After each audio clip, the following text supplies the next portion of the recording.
hablando sí un poco del panorama nacional para ir yendo al análisis. El día de hoy queremos enfocarlo en lo que está haciendo el final de este año 2025 en el medio de un debate, primero por el presupuesto 2026, luego de que el gobierno tuviese durante la mitad de su mandato, tuviese congelado y prorrogado el mandato. Un paréntesis en esa cuestión, uno de los artífices de congelar el presupuesto o de presentar un presupuesto que era invotable fue José Luis Espert, mejor recordado como Me Financia un narco extraditado. Y también es un año en el cual ya comienza a haber cambios porque asumen diputados, porque asumen senadores, porque la Libertad Avanza va a comenzar a tener otros números, tanto en la Cámara de Diputados de la Nación como en el Senado. Y en ese marco, ¿qué va a ser del presupuesto 2026? Pero por eso, llegando a este final de año y tomando esos temas, queríamos ir compartiéndoles, le queríamos traer para hoy un poco qué viene siendo el presupuesto 2025. Presupuesto 2025, recordemos, prorrogado del 2024, presupuesto 2024, prorrogado del 2023. En ese marco de partidas, el gobierno fue ajustando, el gobierno fue avanzando, el gobierno fue recortando, desfinanciando y, por supuesto, violentando en las calles. Como siempre decimos, no hay a todo modelo de ajuste económico, necesariamente le corresponde uno de mano dura, un modelo represivo encabezado por excelencia por Patricia Bullrich, que asumió como senadora por la Cava y que va a quedar a cargo desde el 10 de diciembre a cargo de su mano, perdón, ya está quedando a cargo de su mano derecha, Alejandra Monteoliva. Que un poco, y ya vamos con la primera imagen, que nos muestra el presupuesto 2025 de cómo ha sido la ejecución este año. Y queremos anclarnos en esto porque es un gobierno que está festejando el superávit o que tenemos grandes préstamos. Hace ya muchos años que el gobierno, estos 2 años, ¿no? O mejor dicho, en muchas ocasiones, viene machacando con esta idea de reivindicando el estamos mal pero vamos bien, ¿no? Una suerte de que este estado de malestar de cosas es el camino correcto o es lo que está bien. Ya normalizar, ¿no? Este grado de crueldad y que las cosas no alcancen. Pero bueno, decíamos, presupuesto 2025. Esto es información pública, está en la página de Presupuesto Abierto, lo buscan así, y tenemos un presupuesto 2025 que es lo que se presupuestaba, valga la redundancia, eran 125.000 millones, ¿no? De lo cual se lleva ejecutado, esta información actualizada al 30 de noviembre, el 83%. Pero lo que hay finalmente como recurso estimado, es decir, ya lo que se va ejecutando es más, son 132, que a fecha del 30 del 11 tenemos ejecutado el 94%. Uno dirá, bueno, ¿qué cantidad de plata que hay acá dando vueltas? Sí, claro, uno lo piensa en que muchos salarios no llegan al millón de pesos. Esto resulta un gasto muy grande, ¿no? O para leerlo de otra forma, un presupuesto redondeando de más de 130 billones de pesos. Bueno, Gasti, te pido que pasemos ya a la siguiente imagen, porque estamos en contexto de que no sabemos cómo el gobierno bajó la pobreza, ¿no? Claro, uno se pregunta de qué manera si las calles no dicen lo mismo. No, bueno, ¿se acuerdan? En algún momento, cuando, y esto no por defender la falta de transparencia, sino por el contrario, la doble vara, sobre todo anclándonos en los medios de comunicación, aquella gran discusión que había de qué está haciendo Moreno, metiendo mano en el INDEC. Bueno, no hizo falta que nadie apriete a nadie, que el propio Labaña, titular del INDEC, dijo: hicimos unos reajustes y nos dimos cuenta que actualizando una cantidad de operatorias, la pobreza había bajado. Bueno, vamos a ir viendo un poco ya ese tema. Bueno, ¿cuánto se destina? Vamos a detenernos en 2 o 3 cuestiones de las más sensibles, como son el área de la previsión social, que es a cargo de la órbita capital humano, que también incluye a la educación, bueno, el área de previsión social, como dijimos, y la salud, que ya le vamos a dedicar un rato de análisis a ese tema. El área de capital humano cuenta con 71, para redondear, porque tiene casi 71 billones de pesos. Eso es lo que maneja capital humano. Pero esto lo vamos a ir desgranando. Vamos con la siguiente imagen. ¿Cuánto dedica de ese monto al área de lo que es la previsión social? Todos los gastos, las inversiones que debe hacer el Estado entre otras cosas, las jubilaciones. Bueno, ¿cuánto destina en la previsión social? Casi la mayoría. 61 billones, esto hay que leerlo así, de a millones hay que leerlo. 61 billones, 62 casi billones de pesos es lo que destina. Con lo cual uno dice, bueno, ¿cuánta guita que está destinando el gobierno? Y también queremos traerle esto a colación porque por estos días ya comenzamos a entrar en el mes de las fiestas del aguinaldo, del cobro de jubilaciones o de fechas de cobro, ¿no? de sueldos, de asignaciones. Y dijimos, bueno, a ver cuánto está destinando de toda esta masa monetaria el gobierno. Hasta ahora uno me puede decir, bueno, Lauti, no se ha jodido, está destinando casi la mitad de todo ese presupuesto que tiene. Pero recordemos que es presupuesto congelado. Exacto. Yo quiero hacer esa pequeña salvedad. Es un presupuesto congelado. Ya que la vicepresidenta me respondió muy gentilmente, recuerdo que en algún momento del debate de vicepresidentes, en cuestión a lo que es el área económica, su respuesta fue, la inflación la vamos a bajar de un ondazo. Bueno, bajaron de un ondazo a la gente. Totalmente. También. Y que acá te hago un paréntesis, porque el Ministerio de Capital Humano es ese mismo ministerio que ustedes recordarán cuando recién asumió el gobierno de La Libertad Avanza, tenía afuera una larga fila del hambre, donde vimos a la ministra diciendo y haciendo como un show ahí en vivo, donde había muchísima gente que se estaba muriendo de hambre, que a nadie le agrada hacer una fila enorme, con temperaturas altas, con frío. Realmente quienes van ahí es porque la están pasando mal y necesitan una ayuda. Bueno, y vimos ahí a la ministra de Capital Humana burlándose, diciendo, ¿quién tiene hambre? ¿Quién tiene hambre? Que me dé su DNI y lo vamos a llamar y vamos a hablar. Bueno, mientras tanto, no hace falta ver los números. Nosotros los números los traemos acá, por supuesto, para graficarlo de una manera correcta. Pero cualquier persona que circule por la calle, cualquier persona que tenga un recorrido territorial, ve diariamente que la gente la está pasando mal, porque hoy tiene que elegir entre comer o pagar un alquiler, entre comer o pagarse los medicamentos en el caso de los jubilados, y esa es la realidad que estamos atravesando ya hace bastantes años.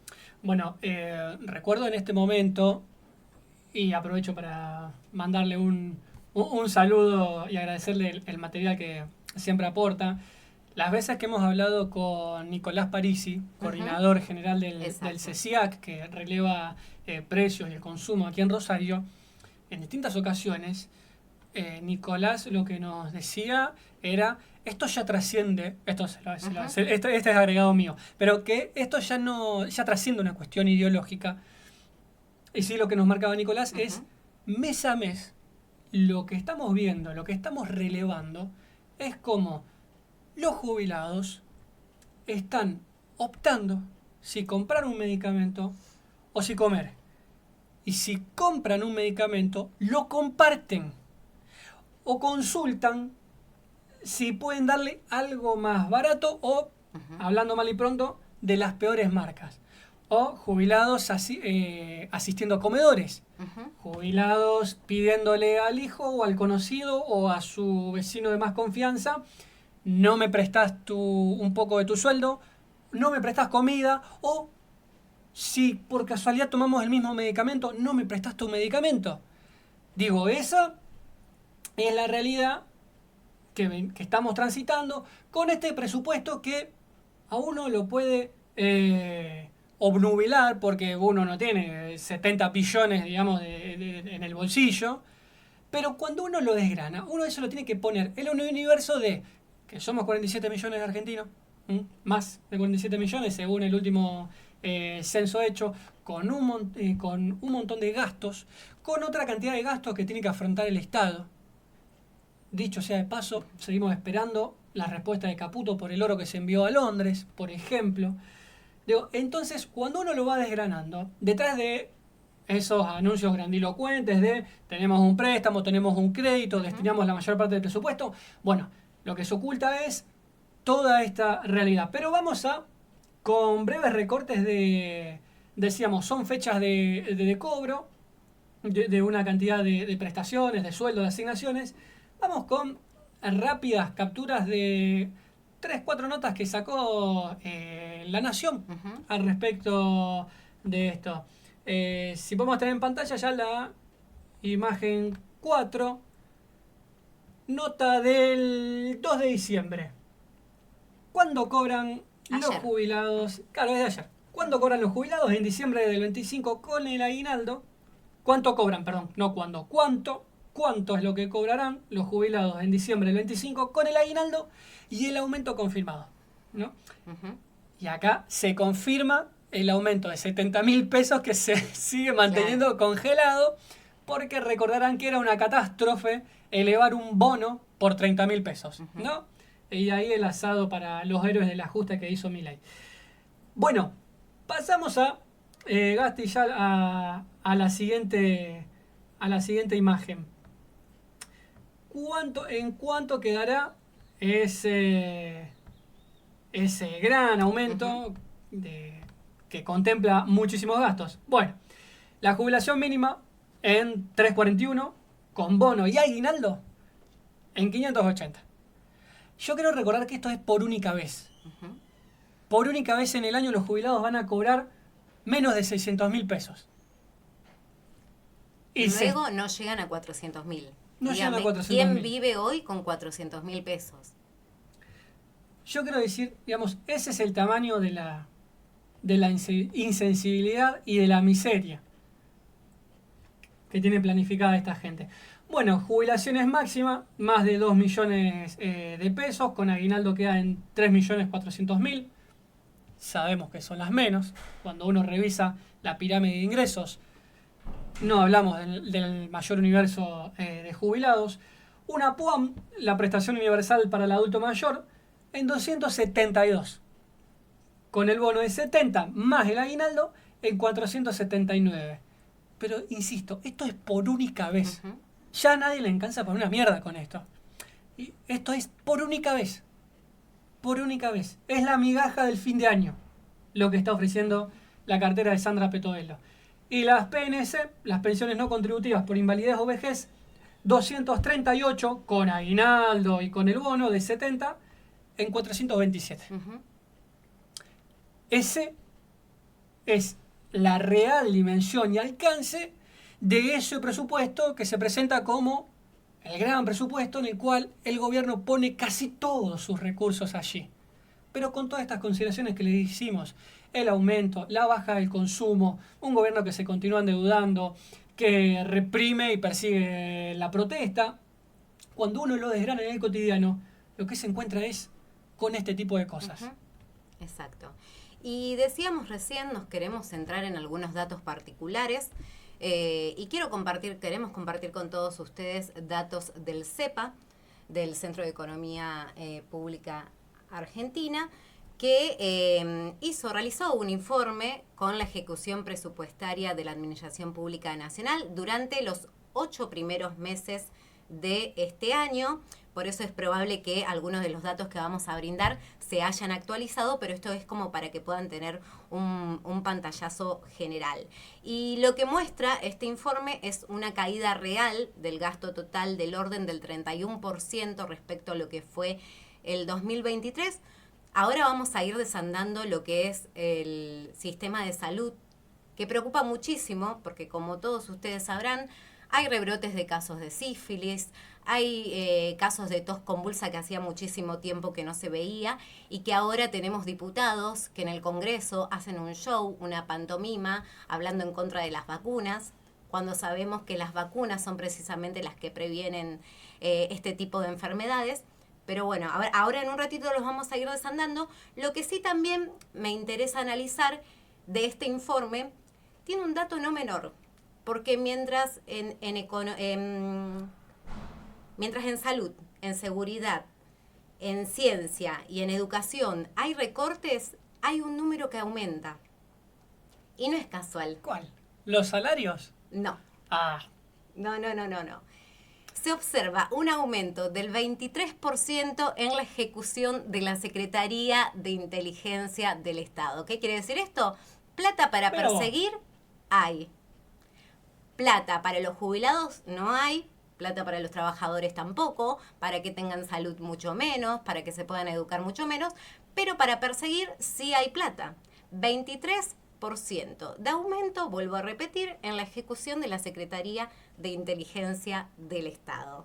Mientras tanto, bueno, vamos a compartir algunos datos del sistema de salud, que como decía, es algo que preocupa, todos los recortes preocupan, pero bueno, hoy particularmente por una cuestión de tiempo nos vamos a dedicar entre ellos a la salud. La Superintendencia de Servicios de Salud representa un corte del 56%. La Superintendencia de Servicios de Salud que regula, fiscaliza y controla precisamente el funcionamiento del sistema de salud para garantizar los derechos, bueno, sufrió un recorte del 56% durante los primeros 8 meses, volvemos a repetir, del 2025. Hospitales nacionales, que son un ejemplo en nuestro país, entre un 30 y un 38% de ajuste. El Instituto Malbrán, institución pública que tenemos, que depende por supuesto del Ministerio de Salud de la República Argentina, un organismo además de referencia a nivel nacional y regional, sufrió un recorte durante los primeros 8 meses del 26%. Programas críticos de atención sanitaria y prevención de enfermedades presentan caídas de hasta el 100%. Imagínense. Y si nos vamos un poquito más, también tenemos el Instituto Nacional del Cáncer, por ejemplo, que fue noticia al poco tiempo de la asunción del gobierno de Milei, porque fue uno de los primeros institutos que atacó, que amenazó con cerrar, que si bien no lo cerró, lo desfinanció completamente. Bueno, tiene un recorte del 54% el Instituto Nacional del Cáncer. Qué bien. Sí. Mientras tanto, volvemos a repetir, la Secretaría, la CIDE tiene el 23% de aumento. ¿Será esa la gente que salió de la línea de la pobreza? Claro. Porque tal vez si relevás ese sector, digamos, te da que descendió la pobreza y la indigencia. Claro. ¿Qué sé yo? Y qué decirte. Y por otro lado, la Agencia Nacional de Discapacidad, que recordemos que está en el centro de una investigación que todavía no se ha avanzado, que la jefa, Karina Milei, está citada a declarar y sigue poniendo excusas para no hacerlo. Bueno, la Agencia Nacional de Discapacidad tiene un recorte en su ejecución del 14%. Mientras que el Hospital Nacional de Salud Mental Laura Bonaparte, que también ha sido noticias por estos meses, por el recorte que sufrió y por el anuncio del Gobierno Nacional de su intención de cerrarlo, sufre un ajuste del 35% interanual. A ver, todos estos son hospitales, programas que ayudan, que acompañan, que son parte del sistema de salud pública, que vuelvo a repetir, en nuestro país el sistema de salud ha sido en realidad ejemplo a nivel internacional. Tenemos un gobierno nacional que decide retirarse de la Organización Mundial de la Salud, con todo lo que eso implica, Y esto también afecta, por supuesto, a los rebrotes que estamos viendo, porque no hay políticas que se lleven adelante para poder controlarlos. Y en este sentido, y acá sí me voy a explayar un poquito más, porque quiero hablar del programa de respuesta al VIH, a hepatitis virales, tuberculosis y lepra, que retrocede un 34%. Argentina está en un momento récord. Como muchos de ustedes conocerán, hay un rebrote importante de casos de sífilis y de distintas infecciones de transmisión sexual. Y acá son múltiples los factores que conllevan a este aumento. Les contamos, los casos nacionales aumentaron en un 20,5% en este año con respecto a lo que fue el año anterior, según el informe publicado por el Boletín Epidemiológico. Y en 2025 hasta ahora hay notificados un total de 36.702 casos de sífilis. Si bien es una infección que se puede tratar y que uno puede seguir desarrollando su vida con normalidad, lo importante es tratarla. Y lo importante precisamente es conocer que uno está atravesando esta infección. Pero yo decía, los factores son múltiples. Y por un lado, yo recién mencionaba, tenemos un país que hace poquito decidió retirarse de la Organización Mundial de la Salud, que precisamente lleva adelante políticas para ayudar en la salud pública. Pero también, bueno, el bajo uso de preservativos. Recordemos que en otros momentos en los hospitales se entregaban los preservativos de manera gratuita, había campañas de concientización sobre cuáles son los métodos para cuidarse, que son distintos. El ataque sistemático a la educación sexual integral, a la ESI, porque recordemos que más allá que a muchos le pese, la ESI ayuda en muchísimas cuestiones, desde poder nombrar lo que a una persona le sucede, poder nombrar un abuso, hasta conocer el cuerpo, saber cuáles son precisamente los métodos anticonceptivos. Y esto no quita lo que se pueda hablar en la familia. Por supuesto que las familias hablan con sus hijos, con sus hijas, y les brindan la información necesaria. Pero la ESI es un complemento, porque bueno, lamentablemente, como sabemos, hay muchísimos casos de violencia intrafamiliar que se conocen a partir de las clases de ESI. Y como decía, bueno, es múltiple la causalidad de este aumento, pero sin lugar a dudas el ajuste en políticas de salud pública afecta muchísimo. Y esto lo estamos viendo hoy en los números. En Argentina, como decía, se registraron 36.917 casos. Lo que representa un aumento del 20,5% respecto al año pasado, y el rango etario más afectado fue de 20 a 24 años y el de 25 a 29 años. Por eso es importante... Una franja de la población muy joven. Muy joven, activa. Sí. Exacto, una población sexualmente activa, y acá es donde se hacen generalmente las prevenciones, las concientizaciones. A ver, yo acá estoy hablando de sífilis. Sífilis es una de las infecciones de transmisión sexual, son múltiples. Si nos vamos, por ejemplo, al VIH, precisamente el día lunes se conmemoró el Día Mundial de la Lucha contra el VIH-Sida, que cada año lleva adelante distintas campañas de concientización, que lo que hacen es aumentar precisamente o potenciar esa concientización en esta jornada particularmente, pero después corresponde al Ministerio de Salud poder llevar adelante estas políticas. Bueno, y en este marco se llevaron adelante testeos, se llevaron adelante charlas donde se hablaba, y también los números son altos. Hay un 13% de la población que hoy vive con VIH y que no sabe que lo tiene, con todo lo que ello implica, por supuesto. Volvemos a repetir, las implicancias de un ajuste y un Estado que se está retirando. Totalmente. Y son infecciones, volvemos a repetir, que se pueden tratar. No es como hace 50 años atrás, cuando el VIH no se conocía, cuando no había muchos tratamientos. Hoy pudimos avanzar en materia de tratamientos, es por eso que se hace mucho hincapié en la detección y poder trabajar a partir de allí.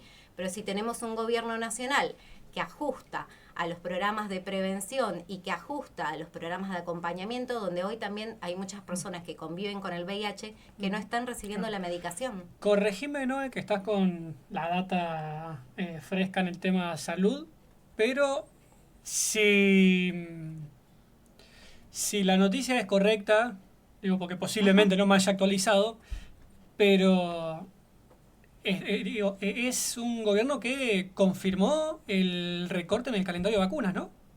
Confirmó el recorte, sí, y que lo está atacando sistemáticamente. Y ahora ya nos vamos al tema de las vacunas. Una bestialidad. Nos vamos al tema de la vacuna porque, como habrán visto por estos días, una diputada hizo una audiencia en el Congreso donde atacó al sistema de vacunación. Un sistema de vacunación también ejemplo en nuestro país por muchísimo tiempo y que ha prevenido muchas enfermedades graves. De hecho, bueno, tuvimos hace poco una pandemia de COVID donde fallecieron muchísimas personas y muchas se salvaron gracias a la vacuna. A esa vacuna que hoy atacan sistemáticamente, que en realidad hay muchos sectores que las vienen atacando hace rato y que reaparecen en estos momentos. Pero sin lugar a duda, las vacunas son importantísimas. El sistema de vacunación es importantísimo. Y esto lo estamos viendo lamentablemente con los casos de tos convulsa que hubo últimamente. El Ministerio de Salud de la provincia de Santa Fe informó por lo menos que hasta el 22 de noviembre en la provincia había 46 casos confirmados de tos convulsa y 11 casos probables. Del total de confirmados, 37, lo que representa el 80%, corresponden al departamento Rosario, 3, que representan el 6,5% a la capital, 2 de estos casos corresponden a General López, 2 a Constitución y 1 a Caseros. Lo que preocupa en este caso es que muchos de los casos que está viendo, si bien puede suceder a cualquier edad, a quienes más afecta, por supuesto, es a los bebés y a los menores. Y en este caso tuvimos que lamentar la muerte de un bebé en Villa Gobernador Galvez por el caso de tos convulsa, que no había llegado a ser vacunado porque todavía no estaba en edad de recibir esa vacuna, pero su madre tampoco la había recibido previamente y por eso el bebé tuvo tos convulsa, bueno, y falleció. Los bebés de hasta 1 año de vida fueron los más afectados, seguidos por niños de entre 10 años. Esto da cuenta precisamente de la compleja situación que se está atravesando, porque mientras se hace un show en el Congreso y se sigue atacando el sistema de vacunación, los números hablan por sí solos. Imagínense que si estas vacunas no se siguen aplicando, estos números lamentablemente van a ir creciendo, con todo lo que ello implica, por supuesto. A ver, y todo este panorama, ¿no?, de que acabas de describir de salud, entenderlo en que se da en simultáneo con otra cantidad de situaciones, y digo, no entenderlo como falsamente, ¿no? Hay una narrativa del gobierno nacional que nos quiere hacer creer de, bueno, mira cuánto le damos a uno, ya te va a llegar a vos, o decirle a tal que se deje de hinchar las bolas, que quiera aumento, porque si no, esto a vos no te va a llegar nunca, ¿no? Algo así como peleate por el otro, por la teoría del derrame.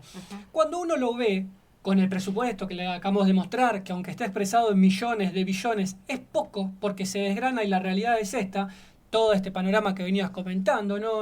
Que se mágicamente ahora el INDEC saca bien las cuentas y resulta que tuvimos un descenso en la pobreza y en la indigencia. Y todo esto, por lo menos lo que le traemos hoy, orbita en la cartera de capital humano de una ministra como Sandra Petovelo, que ya tiene 10 fallos en contra para presentar un plan de reparto de comida, ¿no?, que también lo hemos tratado. Continuamos rápidamente con algunas de las otras situaciones que tenemos para el día de hoy, de desgranar este presupuesto en la vida real. Esto que se nos presenta como una asignación récord, como en realidad son migajas de migajas, ¿no? Pero parece que nos quieren dejar un poco perplejos diciendo, bueno, pero mirá cuánto que le asignamos a las áreas más sensibles. Claro. Vamos rápidamente con la imagen 6, una un extracto de la nota de la colega Agustina Bordigoni que escribió para el diario Perfil, en el cual precisamente habla de en cuánto va a ser el aumento o lo que se destine para el presupuesto 2026. Lo que escribe Agustina es que desde marzo del 24 el bono a las jubilaciones mínimas se mantiene en 70.000, así que llamo para los 2 años, casi para los 2 años con un bono congelado, y que va a seguir así durante el 2026. ¿No? Y esto es lo que sale de la oficina del presupuesto del Congreso. Información, digamos, objetiva que se baja así, tal cual. Escribe Agustina, citando la oficina del presupuesto del Congreso, que lo que dice el proyecto oficial es que entre los 71 billones asignados para prestaciones previsionales se cuentan los casi 4 billones para el pago de bonos y cifras equivalentes a las previstas para este año. Y que la cantidad destinada a jubilados y pensionados pasaría de 9,5 millones en el 2025 a 9 millones en 2026. Entonces, ¿dónde estaba el aumento? O sea, para el año que viene me está diciendo que me va a asignar menos, básicamente. Bueno, vamos rápidamente con la imagen 7, porque entonces, ¿cómo queda todo este universo del consumo, de la canasta de jubilados? Por lo menos acá le traemos una torta gráfica de lo que es, si bien el dato es de Cava, están por salir próximamente ya informes y relevamientos más en el área local, dicho sea de paso, del CESIAC mismo, que coordina Nicolás Parisi. Va a salir pronto un informe de lo que es la canasta básica y la de jubilados de noviembre. Por lo tanto, si bien este dato es de Cava, como para tener un dato de referencia de cercanía, esto es elaborado por la Defensoría del Pueblo de la Cava y dedicado a lo que es la línea de la tercera edad. Más de 400.000 pesos se explican por medicamentos, casi 300.000 por vivienda, más de 100.000 por limpieza. Fíjense, para recreación 96.000 pesos. En el transporte 85 y en servicios 123. En alimentos 348. ¿Le suena 348? Bueno, porque es la jubilación mínima. O sea que solo en el gasto de alimentos se va toda la jubilación mínima. ¿Cuánto dan todos estos numeritos? Una canasta de 1.500.000 pesos. Les acabamos de decir que por única vez los jubilados de la mínima, con bono y aguinaldo y todo, van a cobrar menos de 600.000. 1.000.000 de pesos abajo están. Vamos rápidamente con otros. Vamos con la plaquita 10, Gasti, porque es un gobierno nacional que no solo es muy sensible, sino que impulsa el empleo. Los viejos potenciar trabajos, denominados ahora volver al trabajo. Bueno, ¿de cuánto va a ser el monto que se paga para este 2025? Perdón, pasemos a la 11, Gasti. A la plaquita 11. Bueno, según fuimos viendo en el presupuesto abierto del presupuesto, valga la redundancia, del 2025, lo que le corresponde a la cartera, en lo que es el programa Volver al Trabajo, ahí tenemos que tienen un compromiso con 744 millones de pesos. Dirá uno. La pucha, ¿cuánto que se invierte? Vamos a la placa 12.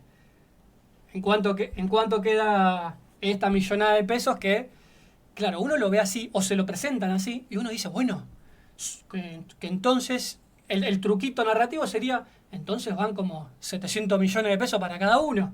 Bueno, no. Eso es en total. Claro. A eso hay que dividirlo por todos los que perciben ese volver al trabajo. ¿Y en cuánto quedaría? Nota de la Nación del 2 de diciembre. ¿Cuánto se cobra por el plan Volver al Trabajo en diciembre del 2025? Fecha de pago el 5 de diciembre, este viernes. 78.000 pesos. 78.000 pesos se invierte en el programa Volver al Trabajo. Pero vamos con la plaquita 14. La AUH, ¿no? Que vaya se ha sido una herramienta para lograr cierta equidad y complementariedad de ingresos, además de tener una herramienta más del Estado en en la inserción social para contribuir a esa movilidad social ascendente. Bueno, ¿cuánto va a quedar con el superaumento de diciembre la asignación universal?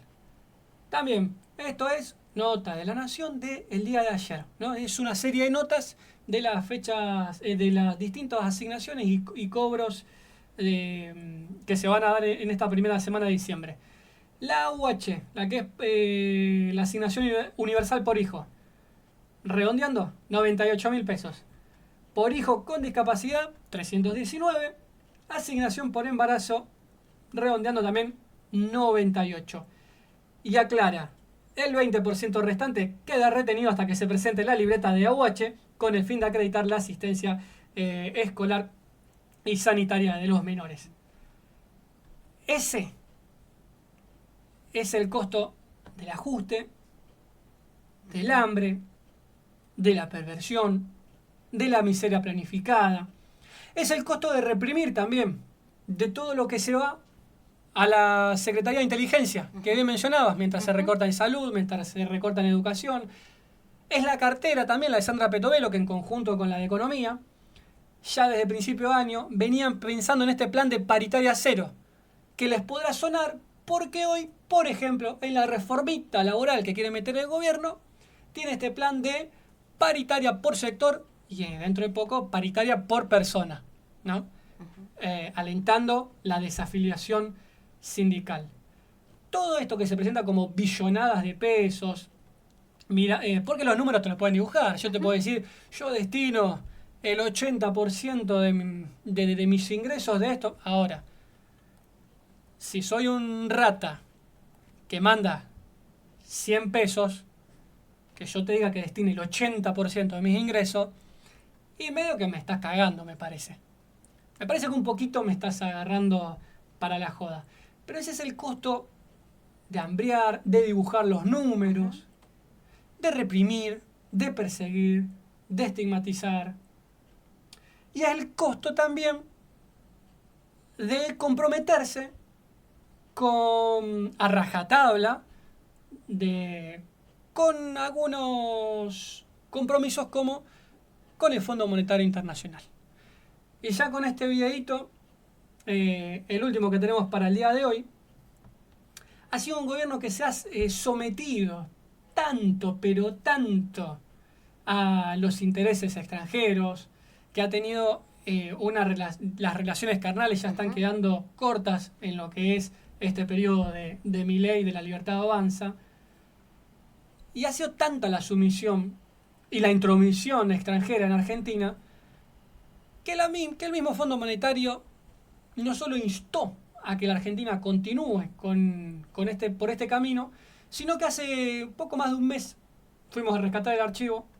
La misma Cristalina Georgieva decía esto a Argentina. Les recomendamos que se vengan a YouTube, van a ver los subtítulos, después se los comentamos. Pero ¿qué era lo que decía Cristalina Georgieva respecto de Argentina y el ajuste necesario que está haciendo? Lo compartimos y ya vamos al cierre. But the third step is the most important and the most difficult one. Carry people with you.